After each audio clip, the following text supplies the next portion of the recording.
आम भरोसे। बड़े लोग कहते हैं कि दैवाधीनम जगत सर्वम, अर्थात यह सारा जगत भगवान के अधीन है।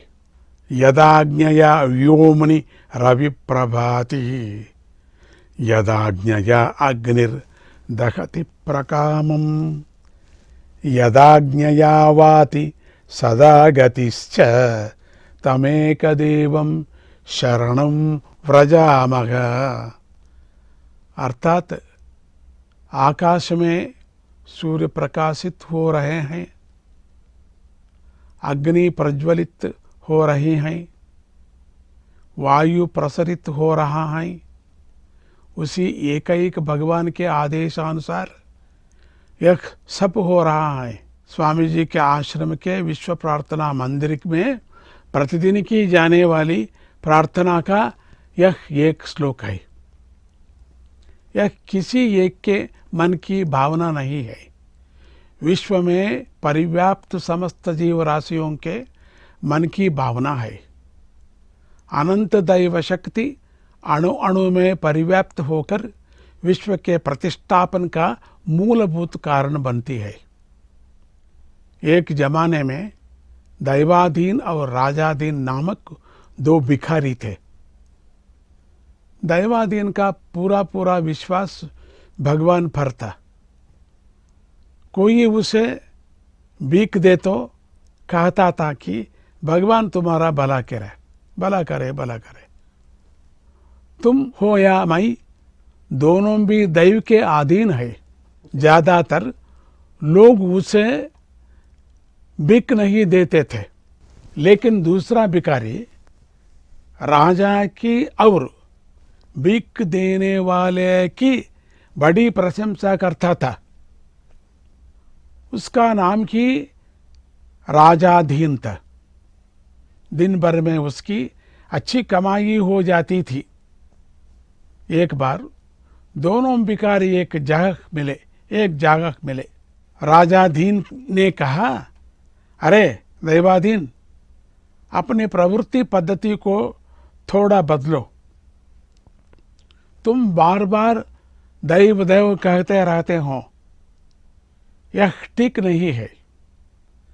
अपने देश के राजा और दाताओं की प्रशंसा करने चाहिए, उनका गुणगान गाना। अब्बू भिक्षा देती है, नहीं तो देता नहीं है। तू हमेशा भगवान का गुण गाता है, इसलिए कोई तुम्हारा भिक्षा नहीं देता। ऐसा करोगे तो मेरे समान तुम्हारी भी अच्छी कमाई होगी। आंखों को दिखाई पड़ने वाले दाताओं की तारीफ करो। राजाधीन की बातों पर दैवाधीन ने कोई ध्यान नहीं दिया, कुछ नहीं ध्यान दिया। उसकी प्रवृत्ति में कोई परिवर्तन नहीं आया। राजा ने उसे कभी कुछ भी नहीं दिया। राजा दिया नहीं है। एक बार संक्रांति का दिन आया।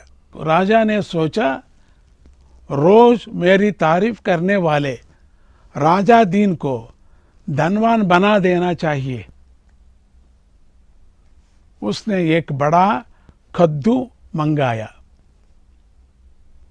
उसके भीतर के गूदे को निकालकर उसे अमूल्य रत्न और मणियों से भरवा दिया। राजा ने वह कद्दू राजाधीन को दिया और ऊपर दक्षिणा के रूप में 1 रुपया दिया। दान में कद्दू लेकर राजाधीन ने सोचा, इतना बड़ा राजा होकर आज त्योहार के दिन मुझे यह कद्दू दे दिया। ये संक्रांति के दिन मुझे लिए एक कद्दू दिया, 1 रुपया दिया। ये कद्दू में क्या करना, उसमें क्या दाल करना, दाल भी नहीं है। अरे मेरे बाल बच्चे क्या कहता है, ये कद्दू देखकर मेरा सिर पर डालना ये कद्दू, मैं क्या करना। ये राजा ऐसा क्या किया तू, ये कद्दू दिया है, ये बड़ा कद्दू में क्या करना, कितनी वजन है ये बड़ा कद्दू।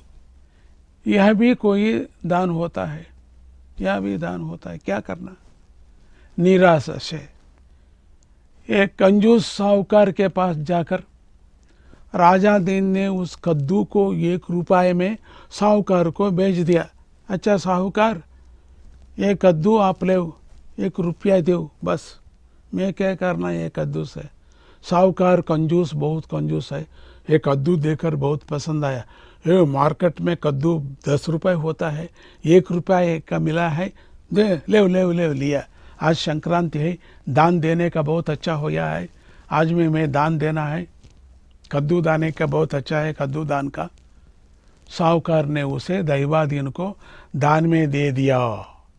दैवाधीन आया उसी समय पर, दैवाधीन है जगत, ए दैवाधीन आओ, एक कद्दू ले, 1 रुपये ले, बस। दैवाधीन उसे अपने घर ले गया बहुत पसंद से, और उसे काटा, उसमें भारी संपत्ति मिली। उसने सोचा एक सब भगवान की कृपा है, दैवाधीन है, इसलिए इनका जप हमेशा दैवाधीन दैवाधीन। कंजूस साहूकार के हाथ भगवान ने मुझे एक संपत्ति दिलाई, कितनी अच्छी आदमी है ये। दूसरे दिन राजा दिन रोज की तरह राजा के यहाँ भीख मांगने गया। राजा के पास गया, राजा ने उससे पूछा, मैंने जो सारी संपत्ति दी उसका क्या हुआ, कद्दू का क्या किया। राजा दीन ने कहा, उसके टुकड़े कर दाल बना ली, बहुत अच्छा है, बहुत पसंद है, तुम्हारा हाथ से आया कद्दू मेरा बाल बच्चे बहुत अच्छी तरह खाया, इसके दाल बनकर बहुत अच्छी तरह पेट भर बार खा दिया, दाल बना ली। क्या? राज क्रोधित हुआ और सच बताने को कहा, नहीं तो तुम्हारा सिर कटवा दूंगा। उसने डरते हुए कहा, लोभी साहूकार के हाथ भेज दिया 1 रुपये का। तब राजा ने साहूकार को बुलाया और उससे पूछा, ए कद्दू क्या किया, ये साहूकार, ये कंजूस साहूकार क्या किया। तब उसने कहा, मैंने उसी दैवाधीन को दान के रूप में दिया। दैवाधीन के दे दिया प्रभु, मार्केट में 10 रुपये होती है, ये 1 रुपये के में मिला है, इसलिए मैं राजाधीन से ये कद्दू लेकर दैवाधीन के में दिया।